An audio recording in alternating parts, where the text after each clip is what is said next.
Hey, what is up guys, I'm KBHD here, and this is the Galaxy Note 5, so the latest and greatest from the big smartphone lineup from Samsung. So with this latest in the Note series, most of the biggest changes and most of the new stuff with this phone is just on the outside. It's with the new design language, the new look of the hardware, and just how different it looks and feels than the last Note. We now have an all metal and glass phone on the outside, so chamfered metal rails on the sides of the phone, antenna bands on the top and the bottom, and curved all glass back. That's both much prettier, but also potentially much uglier when you inevitably get a bunch of fingerprints on it. This thing is a fingerprint magnet.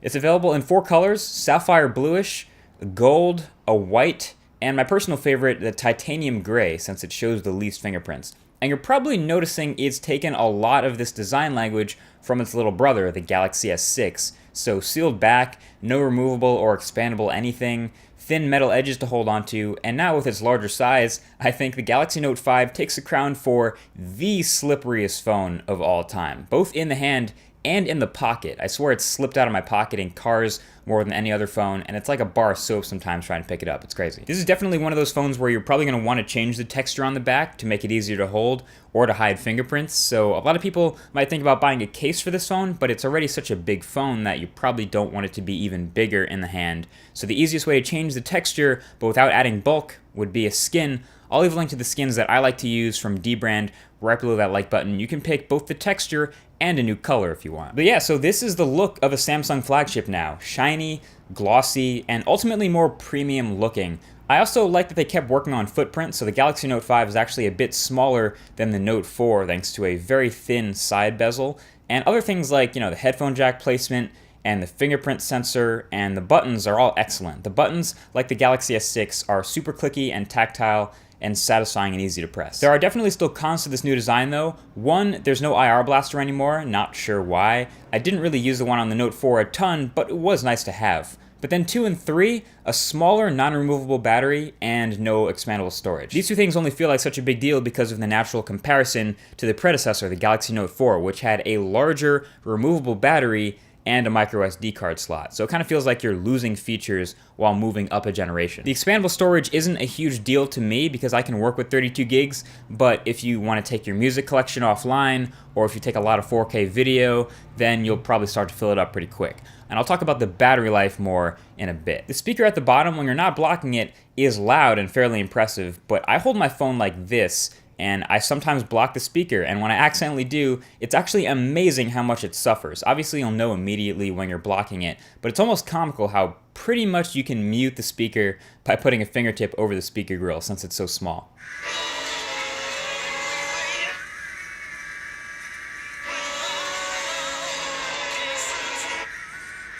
Anyway, on the front of this phone, the Note 5 is rocking a 5.7-inch 2560 by 1440 Super AMOLED display, so an awesome Quad HD resolution, super sharp pixel density, excellent brightness to the point where it's plenty readable outdoors, great viewing angles, really saturated but adjustable colors, and spans pretty much to the edges of the phone with the super thin bezels. It is the best display on any smartphone right now. So if you like screens, then... So having such a great display has always been a strong point for the Galaxy Note, and that's no exception here, and the specs inside push all those pixels just fine. In fact, the Galaxy Note 5 is again a beast in the spec department, bringing up a lot of the top hardware from the Galaxy S6, and it pretty much checks all the boxes. So octa-core Exynos 7420 chip, a bump up to 4 GB of RAM, the 16 megapixel camera from the Galaxy S6 that was so good with optical image stabilization and an f1.9 aperture, NFC, AC Wi-Fi, LTE Advanced, the whole package. The only specs that may look like a downgrade on paper are the move from that weird USB 3 port back to the USB 2.0 on the bottom, and the smaller 3000 mAh battery. It may sound weird to say that a 3000 mAh battery is small, but for such a high-powered device and such a big, bright, high-res display, kinda expected more. My battery life on the Galaxy Note 5 was pretty decent, not great. It was a lot better than the Galaxy S6, which was abysmal, but I would give this, I rated it somewhere between 3.5 to 4 hours of screen on time, sometimes more, which to my use for a phone like this is a B. Now Sammy is trying to make up for that non-removable battery with wireless charging, which is much faster than before, and fast charging, which is super awesome on this phone. So if I'm about to head out and I find myself with low battery, I can legit plug in for like 10 minutes and have significantly more power before I head out. Now, obviously, this isn't a 100% solution for a sealed-in battery, but it's a pretty damn good one, and I'm usually around a power source where I can plug in, whether I'm at home or in my car or something. So I am a fan of fast charging. Now, pretty much the rest of this phone is a scaled-up version of the Galaxy S6 experience. It's the latest version of TouchWiz on top of Android 5.1, and it's still a pretty good performer in the same way as the S6. You can grab a theme from the theme store to make it look more or less like stock Android if you want to, and you still have all the Samsung apps pre-installed, stuff like S Health to measure your heart rate and fitness if you want, all the other S apps, S Voice, S Note, and then it has the software features that are unique to the Note. So the multi-window on the larger display is still great. It works with a bunch of apps. Still not 100% compatibility, but it is helpful if you want to multitask and get two things done at the same time.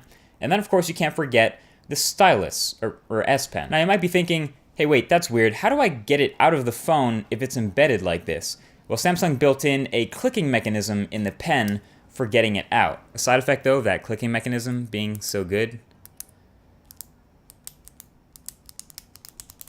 doesn't actually do anything. It's just kind of addicting. Now, every year I give the new Galaxy Note a shot, and with that we get an improved S Pen every time. So I try to give that a shot, but I always just end up using it the same way, which is just like my finger, just like a more precise version of it since the tip is smaller. If you are an avid S Pen user, you will notice stuff like is improved. The menu, when pulling out of the stylus, is updated, and the functionality is improved. Things like the S Memos, you can pin any note to a home screen now, which is pretty dope, something you couldn't do before. And there's also a new feature in ScreenWrite called scroll capture. So if you want to take a screenshot of something that's more than one page, say a multi-page document or a tall web page or something like that, instead of taking multiple screenshots and then having to share them all, you can use scroll capture to merge them all into one huge tall screenshot, which is actually pretty convenient. And my favorite new S Pen feature is the most convenient. When the screen is off, you can pull out the S Pen and immediately start writing on the screen, sort of like taking a pen and a notepad out of your pocket and using it to take a quick note. And then when you put the pen back in, it automatically saves whatever you just wrote, which is very handy for remembering quick things for later. Also, side note, you may have heard about the little problem where if you slide the S Pen in backwards, it breaks. So don't put it in that way. That's what she said.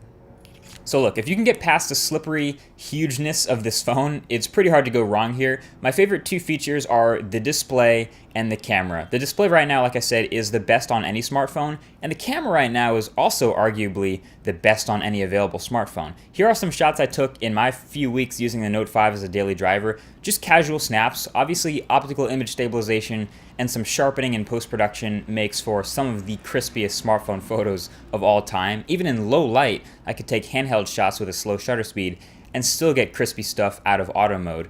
It does have a pro mode if you're feeling like digging into it, but for the most part, people use their smartphone cameras in auto, and the Note 5 is great at that. The one other smartphone I think that might come close to the Note 5 in terms of image quality is the LG G4 in manual mode, but the Note 5 does in 2 seconds in auto what could take anyone else 10 seconds fiddling in manual mode. So you gotta hand it to Samsung for that. So yeah, there you have it. That's the Note 5. The sealed back and the smaller battery kind of make it feel less like a power user's dream phone that we had in previous Notes, and more like a bigger version of their already kind of big premium flagship, the Galaxy S6. That's why I'm calling it the Galaxy S6 Plus. Not that there's anything wrong with that, it's still a pleasure to use and an absolute killer on the spec sheet. But yeah, it's just a new, different direction for the Note series. But it's still absolutely the best phone that Samsung makes right now. Thanks for watching, and I'll talk to you guys in the next one. Peace.